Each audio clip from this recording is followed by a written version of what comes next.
to this week's episode of the WrestleWatch podcast, the only podcast where we speak, talk, and think about free agency in the world of professional wrestling. I'm Ryan. I'm Doug. How you? So Yeah, how you doing? I'm doing well.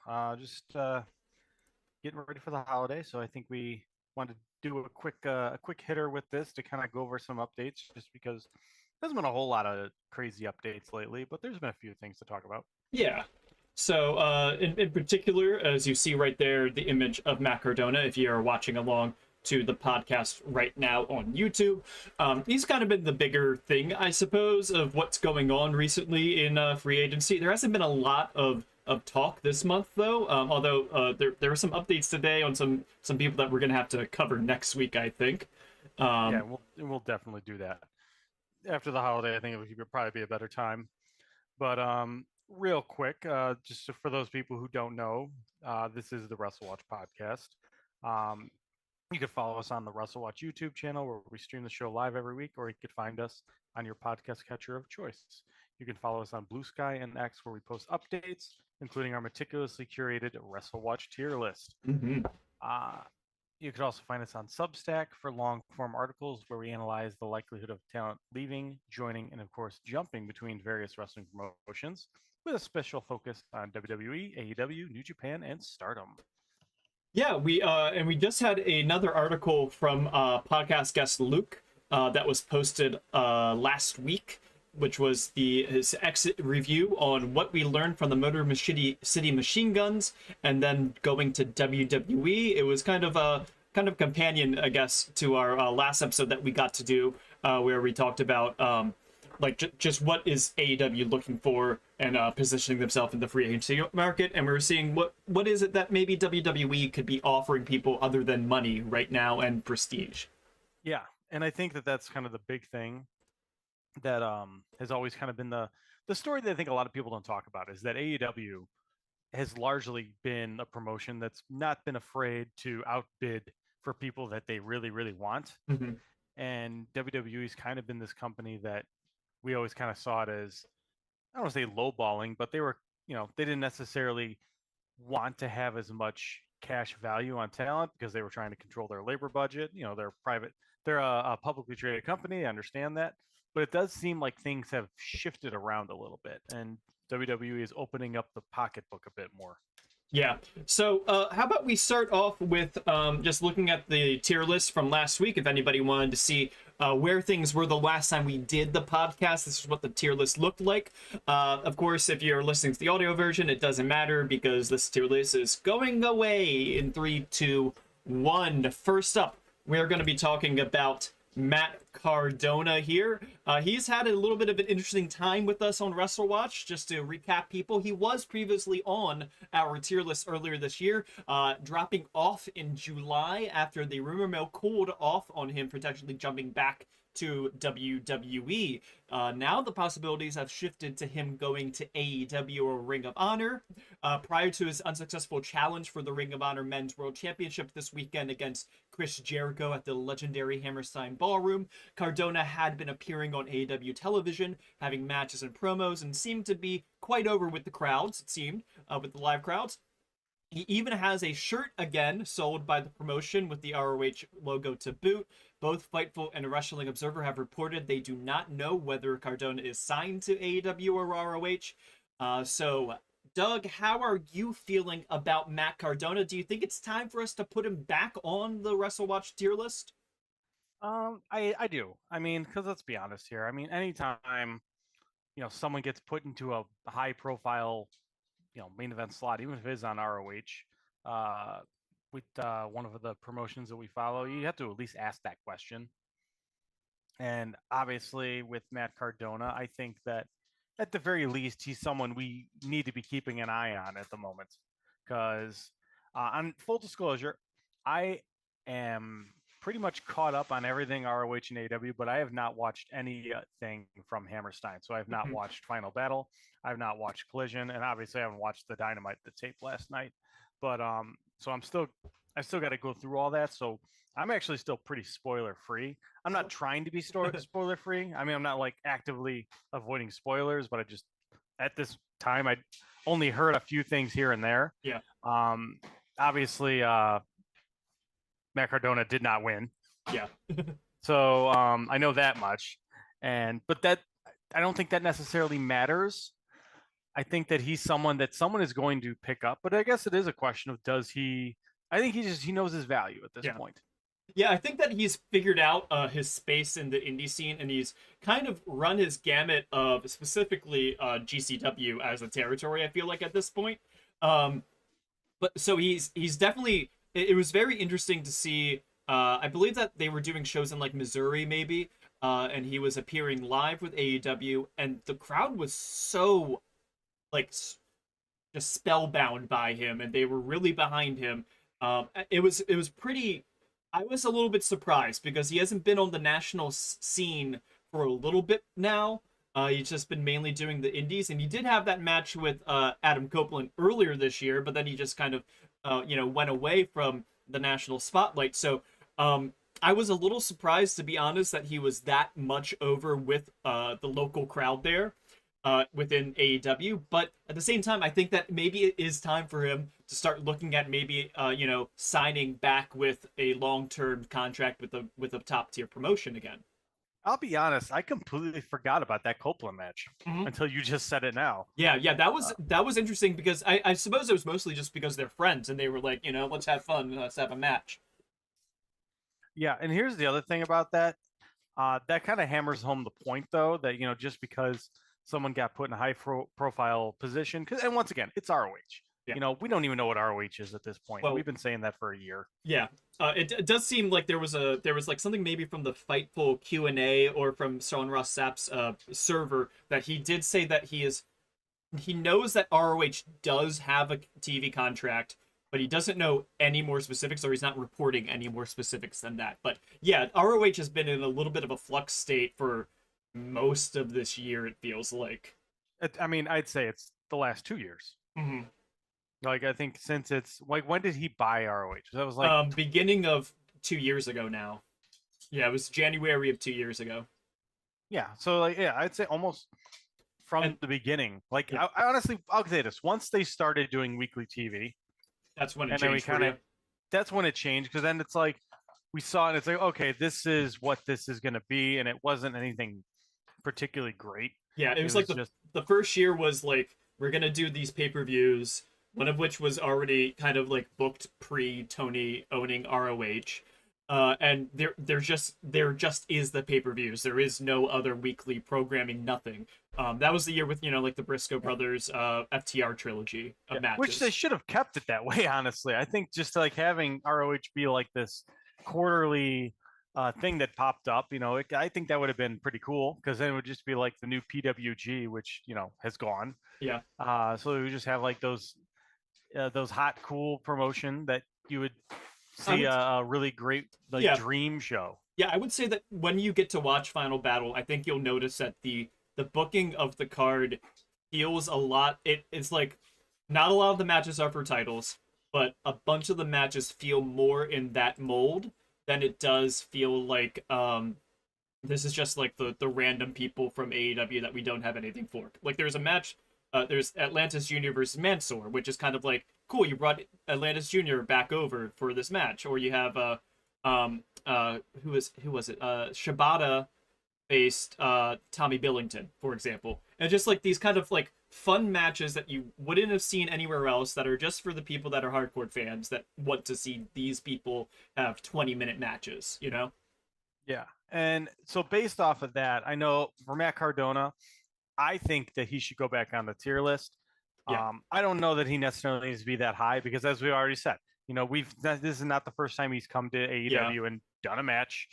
And this is, I think that putting him, I would go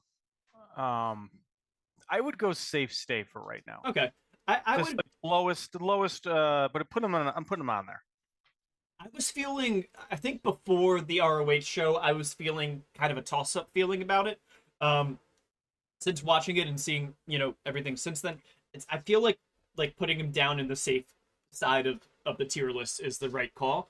And let's see where the committee went with this vote. They went with lean stay. So just on the side of stay. Okay. Honestly, I think that's a there's little not a high. whole lot. Yeah, I think so too. But it's also like it's a situation where there's not a whole lot to glean from this. Yeah. And I also, I feel weird, kind of even commenting too much on it because, as I said, I haven't seen Final Battle yet, so I haven't really seen how that whole thing came off. So Yeah. part of me wants to like just say, hey, you know what, this isn't not my thing to talk about Mhm. at this time. So I think I'm fine as long as it's on the stay side. Yeah. I'm not leaning jump at this point. I don't Yes. think I've seen anything to indicate that. Well, somebody that has been on the tier list for quite some time that we haven't had a lot of updates on is the next person we're going to talk about, who is Megan Bayne. Bayne has spent most of the year working GCW and House of Glory, where she is their women's champion right now. The possibilities of signing with WWE, AEW, Stardom, or even Marigold just don't feel as hot as they were earlier in the year when she left Stardom. So yeah, we added her originally back in June as a toss-up. She has been there ever since.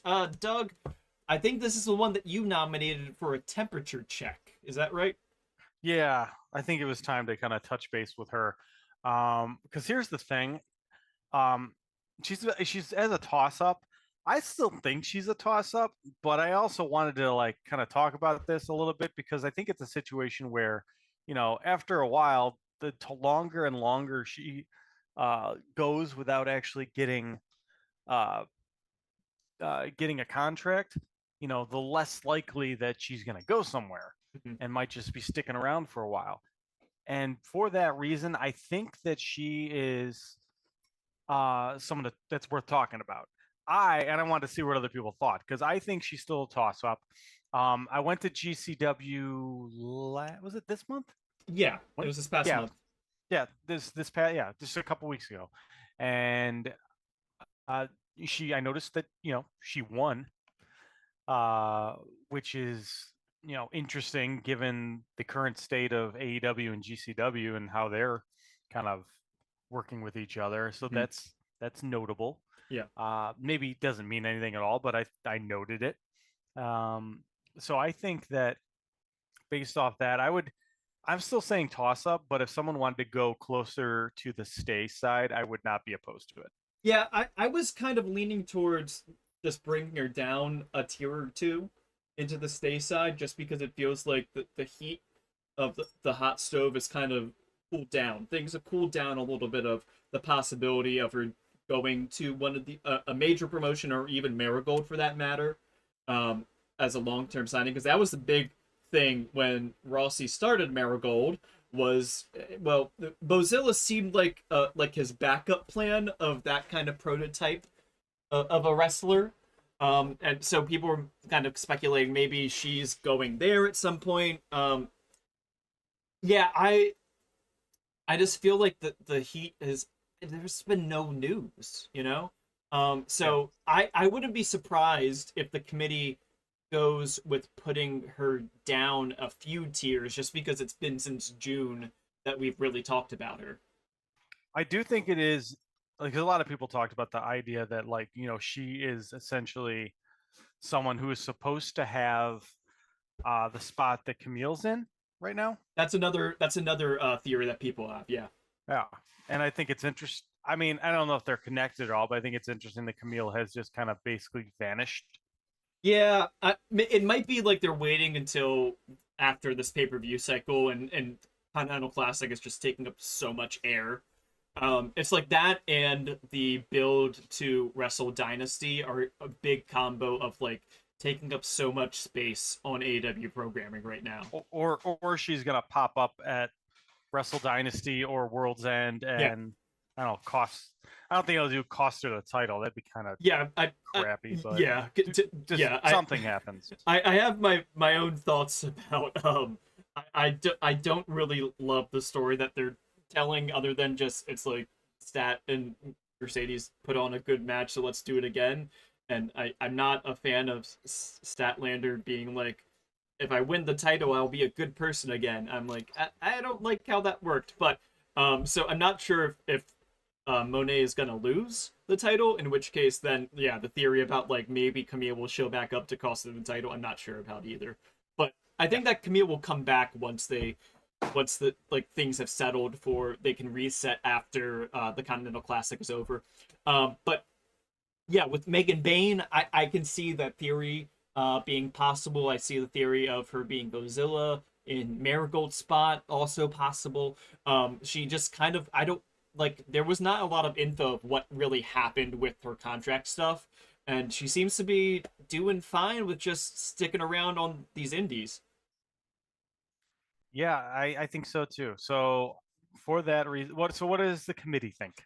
They're moving her down to safe stay, which I guess makes sense with that kind of like feeling like every month or so, if there's no news, you drop them down a tier, and we just haven't had that vote since we put her in toss up.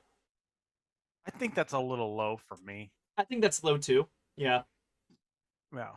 Um, Next up is Gisele Shaw, who we added to the tier list back in when was it? It was September. We added her when she was leaving TNA Wrestling. This was right before Scott D'Amore started the new Maple Leaf Pro Wrestling, which has had just those two shows back in October. She appeared on those shows. There's not been really any buzz about her going to one of the major three promotions that we cover here. Yeah, so Doug, what are you feeling with Gisele Shaw? Do you think that she should stay on the tier list, or do you think that the buzz is gone with her going to one of the big promotions? I think that a lot of people have looked at the fact that Giselle Shaw did work she did a WWE Performance Center thing, Yeah, and I think some people looked at that, and I don't remember how long ago that was. a while ago. Yeah, it was a long while. Um, and I think that with that, I think some people have softened a little bit on if she can go to WWE. I have not. I still don't necessarily see WWE bringing her in. I don't think that that's a uh, something politically that that company is going to do. I mean, I just Yeah, don't. that's another issue with that. Yeah. Until I see it. I need to see it before it happens. Yeah. And then I don't I don't know that AEW is necessarily uh interested in her. I don't see any indication of that, and so for that reason, I don't know where she would go. At Yeah. least not right now. So I think it's time to. And I think I was one of the people who like really advocated for her being on the tier list in the first place. Mhm. But I think it's time to take her off. Yeah, I just don't think that there's anywhere that she's going to go. I don't see the path for her right now on the major side of things. I think there are plenty of places that she could work that are not one of the ones that we currently look at for WrestleWatch. Yes. So the committee pretty much agrees with that. They have low confidence right now on her joining one of those major promotions. And so she'll be taken off the tier list for the time being. The other two people that we voted about this week and discussed were Kushida and Rhino. I just wanted to quickly mention them. Neither of them are going to join the tier list. Kushida had, they both are actually leaving TNA, and there's a wave of all these contracts that are lapsing for TNA at the end of this year. Kushida is also a dual contract with New Japan, so he's already in a promotion we recognize for WrestleWatch. So adding him to the tier list kind of would be odd. Rhino, I'm not sure, other than like maybe doing like coaching work, where his space would be in one of the major promotions. So I just wanted to mention that we had discussed them and that I think that they're notable enough people, but I just don't think that they're going anywhere anytime soon. Yeah, I don't see either one. I mean, Kushida, I think, is only a matter of time before he goes back to Japan. Yeah. Uh, maybe he really just wants to stay in America, which could be. I know he's kind of an Ameriboo, if you would say. So that's very possible. But I also think he's someone, if he wants, he could take that tiger mask position and just work the openers on the New Japan Road 2 shows. Yeah, he currently is their one half of their junior heavyweight tag champions anyway. So it's not like he's like Yeah, wanting of a he's not spot. yeah, he's not he's there. Yeah, Like it's not like he's vanished. yeah. So I think eventually he will, go back to that. But I don't see anything major with him. I think I think his big American run is over as far as its peak. I don't think he's getting any higher than he's already gotten. I could see him maybe doing like a Ring of Honor, or I don't see him going back to NXT though. No, Yeah, and then Rhino. Any thoughts on Rhino? I really don't have any thoughts on Rhino. I feel like he's just another one of these attitude era guys who will eventually, take a payday here and there. I mean, will he do? He'll do one-offs. Yeah, I could see AEW bringing him in for a one-off, especially in Ring of Honor. And that's the other thing. A lot of the stuff in our paradigms on this thing, and maybe we need to spend a week to kind of talk about this. Once we actually figure out what ROH is and like what it's going to be after the supposed TV deal, um, that'll change the paradigm on a lot of these people. yeah. That is definitely a possibility, and I just don't. I suppose that like maybe it's just from my time of watching wrestling live during that era of the Attitude Era, but like I don't see Rhino as like a Rob Van Dam kind of spot, where like Rob Van Dam comes in and does random gigs with AEW and everybody loves it and he's still got it and everybody's just going wild about him. I'm not so sure if there's as much of a nostalgia factory for a Rhino to do those kinds of appearances, but I think that there is definitely indie work and definitely one-offs that he could do. I just don't think at the level that like RVD got to. Yeah, Um, I agree. All right. so yeah, so that's the tier list for now. all right. As I said, this is a quick one. Christmas Eve is tomorrow. I think it's time to just give you something, give a little treat.